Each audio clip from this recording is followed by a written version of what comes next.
Thank you everybody for being here. I am slowly turning into a regular at Southern, which is a place I seem to be coming back to time and time again, and I always find myself among friends. So thank you, David, Corinne, and others who are interested in what I have to say and know that I am interested in addressing your community. I have to confess that I am not the kind of speaker who likes to speak off the cuff. So I work diligently and painstakingly on the talks that I give. I don't like to make mistakes. I don't like to say things that I've already said. I don't like to repeat myself. So when I write a speech, I repeat it and go over it and edit it and speak it to my mirror in the bathroom many, many times before I present it anywhere. However, this is a brand new talk, and I am test driving it today for the first time, which is to say that I hope you forgive any imperfections or any errors that it probably has, or places where I need to fine-tune stuff. I will stop to take your questions and hear your feedback since this is only a test drive. But having said that, I also have to say that it's a speech that I have wanted to give for a very long time, especially after I saw what we all saw, which was the events in Charlottesville, Virginia, at which point I thought this is the time to put this talk together. I'm sorry if I'm missing people behind the column, but if you want to move over. There's some spaces here so that, in the front. We can, so that I don't miss you, that's good.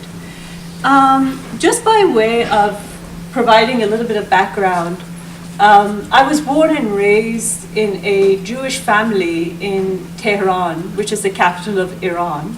And I came to the United States as a refugee in 1985.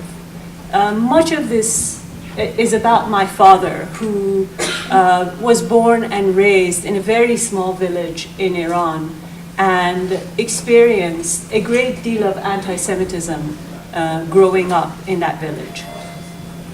So here we are. On Sunday, January 15, 2017, some 11 months ago, I stood before a small audience to deliver a eulogy for my father, who had just died. The next day, Monday, was Martin Luther King Day. The coincidence of these 2 days having come back to back struck me as some kind of an omen. I do realize now, as I did then, that grieving daughters run the risk of finding omens in all sorts of places. Still, my lack of objectivity notwithstanding, there were many reasons to be struck by this pairing. Let me be clear. My father was not a hero. He was not a Nobel laureate. He had not negotiated with presidents or led a movement or transformed a nation. Yet the two men had a few things in common. Both managed, against all odds, to achieve a level of education that was uncommon in their communities in those years. From a tiny village, my father made his way to Tehran, Iran's capital, and attended college, and later served in the military as a second lieutenant. It was very odd when a young Jewish man became a superior to the subordinates who deemed Jews inferior. Dad and Dr. King also shared a few physical similarities.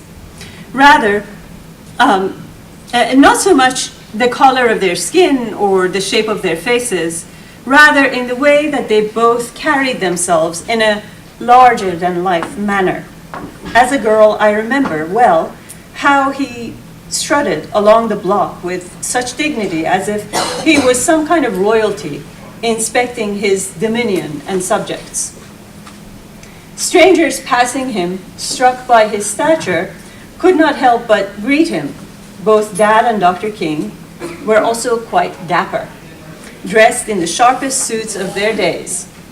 You'd be amused to know that my father, who had been born and raised in that tiny place, returned to the same village as a college graduate in the first suit the locals had ever seen.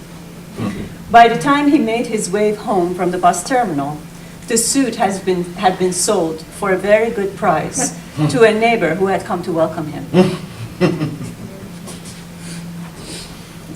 The physical similarities, however, are trivial. The two men shared something far more vital. Both born in the late 1920s, albeit on different parts of the planet, had been shaped by the same fundamental influence. In other words, a shared, single, most formative experience in their lives made up the backbone of their characters. They had both been defined by the injustice they had known. Dad and Dr. King had grown up in segregated communities, gone to segregated schools, ate and drank at segregated facilities. In the long life that my father lived, he became an educator, a school principal, a poet, a community leader, as well as a son, a husband, a brother, and, well, a father, and finally, an immigrant.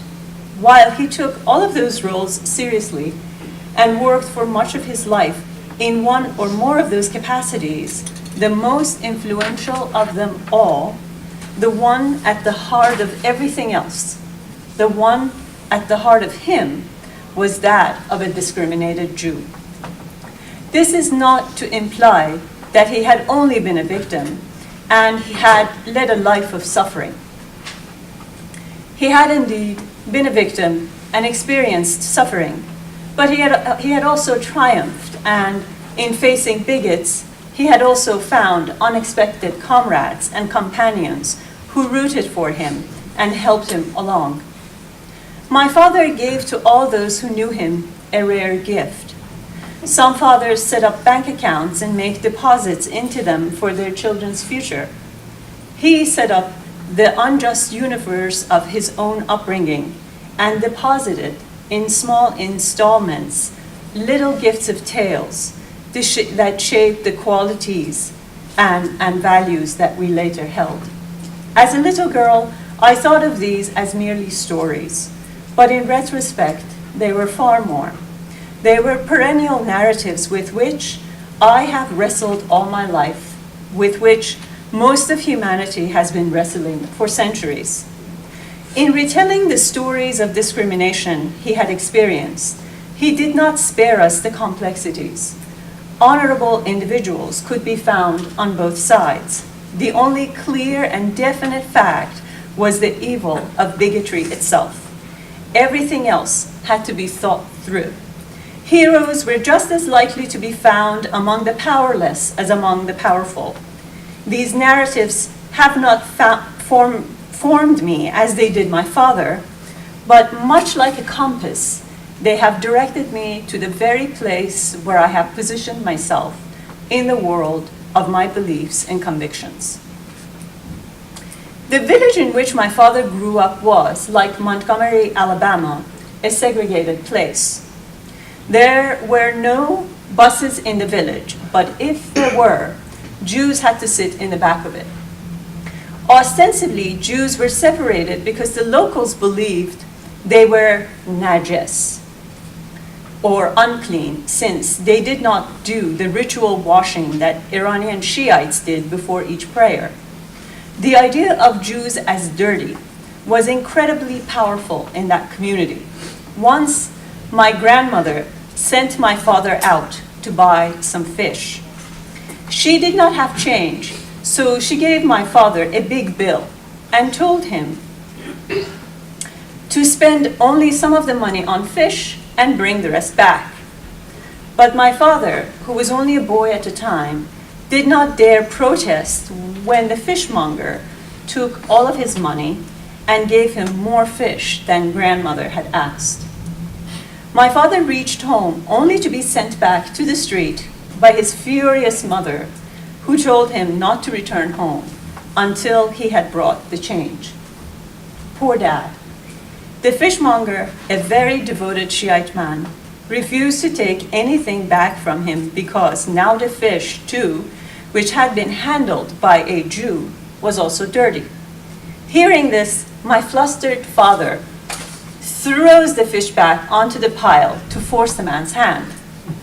But the angry fishmonger, believing that now his entire load had been dirtied, turned his cart over and dumped the entire load of fish onto the sidewalk. My dad had not only dirtied what he had returned, he had also contaminated the entire supply. That evening, my father did not come home with the change my grandmother had asked for, but as a result of what he had done, all the Jewish families in the village ate a hearty dinner of fish. While this inhumane treatment is the essential shared experience in the life of my father and his African American counterpart, the vastly distinct reactions the two showed to this, where there was nothing shared, is equally as essential. Martin Luther King transcended his abject circumstance to better them for everyone. My father, on the other hand, wriggled his way through them. Dr. King was an exceptional victim. My father was the rule. Reading heroic narratives and watching heroic Hollywood films often lead us to believe that suffering builds a person, whereas in truth, suffering is not glorious. It breaks most people. With all due respect to the philosopher Friedrich Nietzsche, I do not believe that what does not break a person makes that person stronger. In fact, what does not break a person often leaves him in pieces. Of course, my father did not have the benefit of living in a democratic country like America, albeit that democracy is gravely imperfect. Still, he could have been more outspoken. Instead, he was almost always silent in the face of the wrongs he and the rest of us experienced. On November 17, 2017, a 17-year-old young man named Kofi Elijah Whitehead wrote an essay titled, "At my Baltimore school, we played Let's Get the Black Boy. I was the black boy." In it, he talks about the experience of being an only black boy in a private Maryland elementary school where his peers liked to play a game called Let's Get the Black Boy.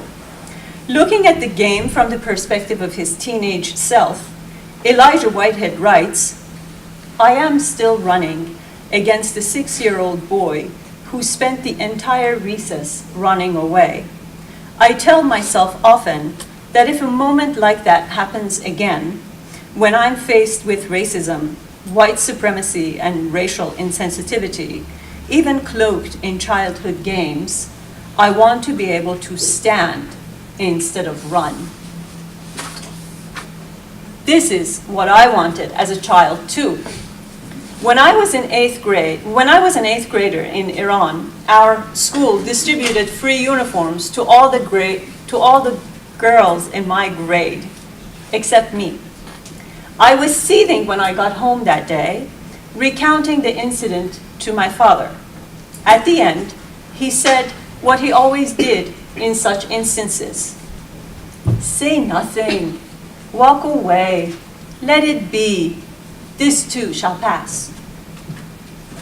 Whereas what I wanted him to do was to confront the injustice, put on his coat, and storm into the principal's office demanding my uniform.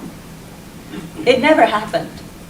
As exceptional, dignified, educated, and gifted as my father was, he was not, could not rise up, be heroic, make history. If my father were truly pressed and had to confront the situation, he would not make any demands. Instead, he would do his best to charm what he needed out of a person. He often composed poems for the very tyrants from whom he needed something, such as a well-deserved raise. He would write the poem in his impeccable handwriting, frame the poem, and deliver it to whomever he needed something from. I did not want a charmer. I wanted a fighter. I wanted a hellraiser. He was neither. No doubt my father's unique personality quirks and disposition accounts for much of the way he reacted to such instances, but it does not account for all of it. Years, decades of discrimination and injustice had shaped him and generations of people like him according to the dictates of the majority community. Who knows how many of those who have been discriminated against developed charming, ingratiating, witty personalities as a way of coping with and getting around bigotry. The book, The Souls of Black Folk, by the great African American writer and intellectual W.E.B. Du Bois, begins by posing a question. That question Du Bois believes is, how does it feel to be a problem? Du Bois argues that it goes unasked by some through feelings of delicacy, by others around it. They approach me, meaning Du Bois, in a half-hesitant sort of way, eye me curiously or compassionately, and then, instead of say directly, how does it feel to be a problem, they say, I know of an excellent colored man in my town. End of quote. This is the predicament that was not only true in the early days of the 20th century when Du Bois was writing, and it is not only applicable to the sort of conversation that blacks and whites did not have and still do not have in America, it is also applicable to the conditions I knew. Time and time again, fellow Iranians who learn that I'm Jewish have said something like this to me. We had neighbors living next door to us in Tehran and they were Jews. They were so nice. I have even heard this. Our Jewish neighbors in Iran were so nice, you could not even tell that they were Jews. Du Bois was right then, and he's right now, all these years later, and not only in the context of the African American experience. The validity of what he describes possibly extends to minorities living under a ruling majority in undemocratic and unequal conditions. What the person Du Bois is quoting is really saying what the people who speak of their excellent colored person in their town or nice Jewish neighbors are trying to signal is that they do not hate the other, or that they're not bigots like some of their compatriots. This is a handshake delivered in words. It is meant as a mark of openness, but in fact, it is primarily a mark of benign ignorance or inability to ask the right questions, such as, what is it like to be you? To live in your minority skin, to be the child of people who have been so profoundly violated. To say that I know an excellent black man or our Jewish neighbors are very nice is an experience of affection, to be sure, is an expression of affection, to be sure. But expressions of affection are sometimes rooted in insecurity, in the uncertainty that one is equally and as strongly is loved in return. So what they really want to know is, you excellent black man, or you very nice Jew, do you hate me? Do you hate us? Do you hate this country? Do you have any loyalty toward us or this land? When discrimination goes on for decades, even centuries, only aspects of it remain blatantly visible or identifiable. Over time, other manifestations of it become deeply entrenched, embedded in the social, cultural, and psychological DNA of both the minority and the majority. I suspect that my grandfather, whom I never met, was as charming and ingratiating as my father, and that my grandfather's father was likely to have been the same. My certainty about this is not all based on intuition, but also observation. A few years ago, I had been invited to speak by the Department of Women's Studies of a Boston-based university. After the talk, the department head, also an Iranian American woman, took me out to dinner. When we sat down, the first question she asked me was, "We had such friendly relations with our Jewish neighbors in Iran, but not here in the US. They're not friendly to us like they were back then. Why is that?" she asked, barely disguising her anger. The thought that the Iranian Jews who had been the lesser citizens in Iran no longer had to be nice in America, where they were equal citizens, had not occurred to her. Of the most blatant and visible manifestations of injustice in America toward African Americans, police brutality, for instance, is the easiest to see. But there are far more subtle and inconspicuous ways that the inequalities, even those we might not be able to properly articulate, have contributed to the rift that now separates America. In his explosive and beautiful book, Between the World and Me, the author, Ta-Nehisi Coates, describes this division as one so deep that it might as well be between two galaxies. The divide manifests itself in the way the minority community carves out a language of its own from the mother tongue of the majority. The Iranian Jewish community, for instance, had ways of finely tuning the spoken language, making slight shifts in intonation and pronunciation so as to orally signal familiarity and intimacy to each other. This was the equivalent of a verbal smoke signal they had developed for themselves. Just as the African American community has carved out its own private speech out of the English spoken here,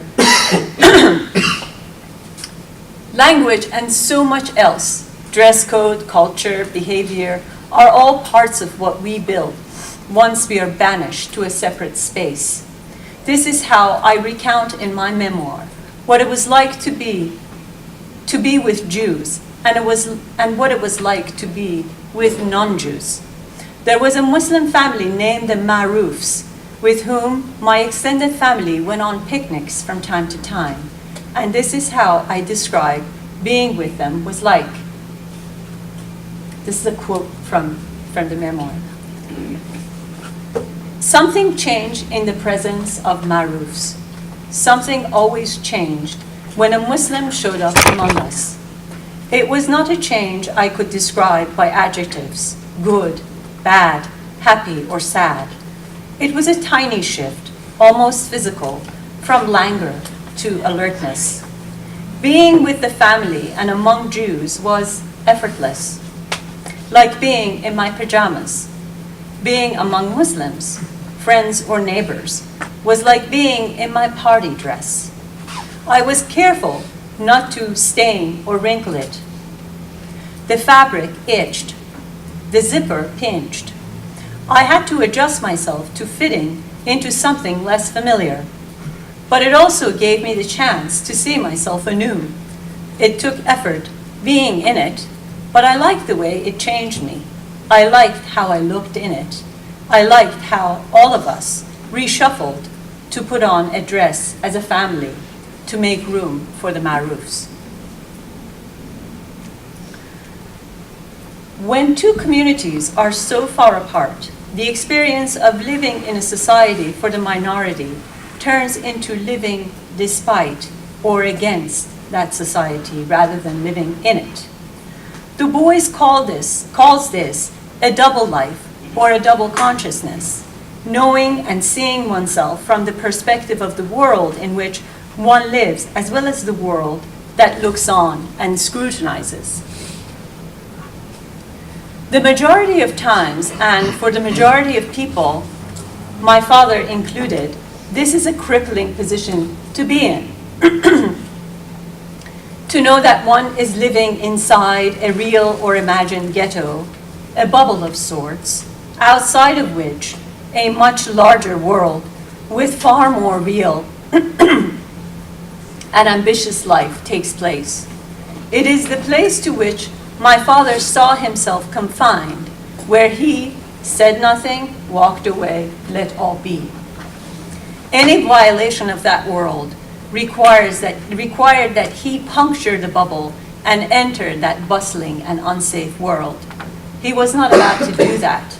Most of us are unlikely to make the same choice. Hate is on the rise in America, in Europe, and beyond. According to the FBI, there were over 6,000 incidents in the US in 2016, an increase of 5% from the year before, which had already seen an increase of 7% from the year prior to it. Jews and African Americans are the primary targets of these attacks, but alarmingly, attacks against Muslims and Latinos have spiked. As for an inspirational figure to lead us out to safety, there is none to be found in our political leadership.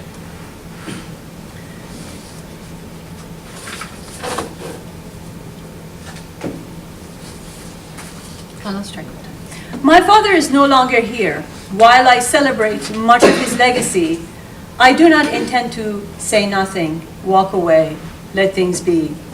I intend to do what he never did, fight and raise hell. I do this not only for the sake of myself and my family, but also for him, who never got to do what he probably wished to. These were the first thoughts that flashed through my mind as I watched the horde of white supremacists chants, "White lives matter," and "Jews will not replace us." I have to be honest that I looked at them and thought, dude, you're a very difficult guy to replace anyway. But what does raising hell mean at this particular moment in our lives? When the most powerful elected official in our nation readily agitates and incites violence in every speech and with every tweet, we must think and rethink a great deal. In America of 2017, raising hell must be nothing but an exercise in utmost civility in every possible way to contrast ourselves from all manners of violence and vulgarity. It means being compassionate and curious. It means assuming ignorance on the part of those with whom we disagree before we assume malice. It means patiently listening and engaging with those whose ideas we wish to oppose. While we must insist on our values and principles, we must just as strongly believe that we cannot succeed without bringing those with whom we disagree to our side and along. I lost track of time. You're fine. I'm good. Okay. So, since I want to end with the notion that, insisting on the notion of civility as a way of raising hell in these particular times, and since I strongly believe that we need to bring everybody along in order to succeed, I want to leave you with a final, but probably one of the most beautiful stories my father ever told me. Now, because my father was considered, the Jews in the village where my father was born and raised were considered unclean, my father, as a little boy, was not allowed to go to school on the days that it rained, because the idea was that he was dirty, and if he walked down the block and rain fell, or rainwater fell on him, and he turned and the water from his body splashed onto someone else would be dirty too.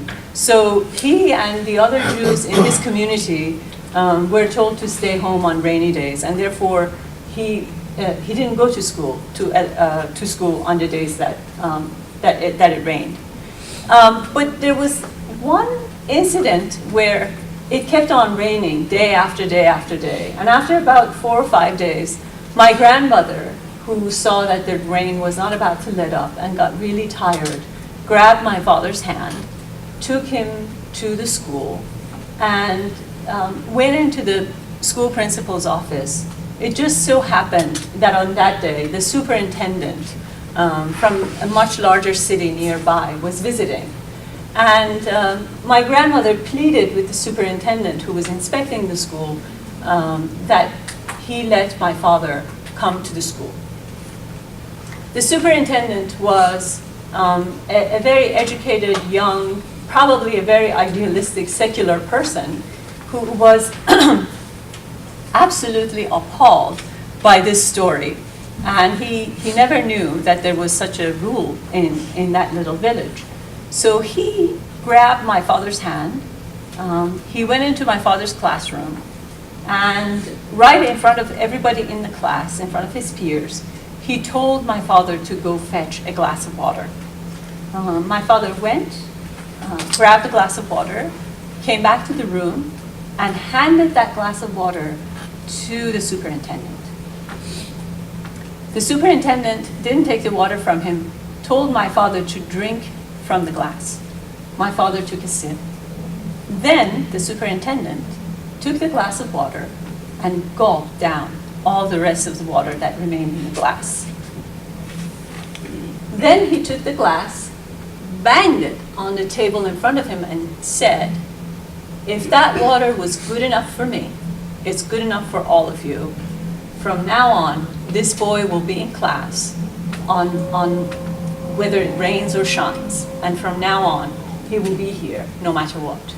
And with this small act, that ridiculous rule changed forever in that village. And of course, the person who made it happen was not a Jewish person. He was probably, most likely, a secular Muslim from far away who didn't even know the community. All of this is to say that our friends and compatriots and those who will support us to make the changes we need are everywhere, and we need to reach out to them and bring them along. Thank you for listening.